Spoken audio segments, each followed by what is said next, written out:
Hoci sa teploty šplhali k 30 stupňom Celzia, rodiny s deťmi neodradilo navštíviť už 20. ročník podujatia Cesta rozprávkovým lesom, ktorú organizovala obec Stožok.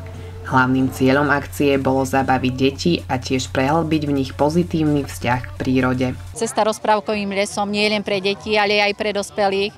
Dospelí sa vrátia do detských čias. Máme tu 10 stanovíšť, ktoré každé predstavuje nejakú rozprávku.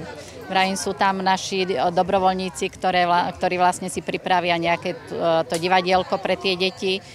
Deti súťažia a potom za tú súťaž dostanú sladkú odmenu. Na všetkých, ktorí sa aspoň na chvíľu chceli ocitnúť v rozprávke, čakal deň plný prekvapení.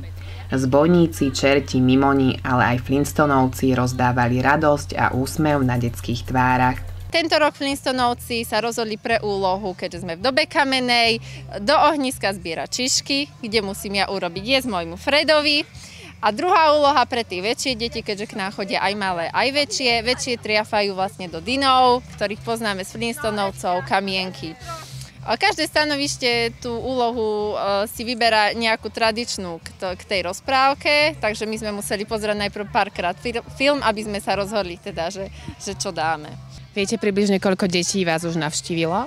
Približne do tejto chvíli okolo 250 a ešte nekončíme. Krásne masky, kostýmy a herecké etúdy navodili skutočnú atmosféru rozprávky. My znázorneme rozprávku Mrázik. Toto je Marfuška, toto je Macocha, ja som Nastenka a toto je Baba Jaga. Áno. Aké úlohy musia plniť deti? Keďže moja sestra Marfuška čaká ženicha a sa maľuje, natiera ho Macocha kvásom, natiera jej líčka, čiže to isté musia deti robiť svojim rodičom. Všetci, čo prešli rozprávkovým lesom, sa stretli na obrovskej lúke, kde na nich čakal ďalší program. Jazda na štvorkolkách či hnedom koníkovi, opekačka a príjemná hudba.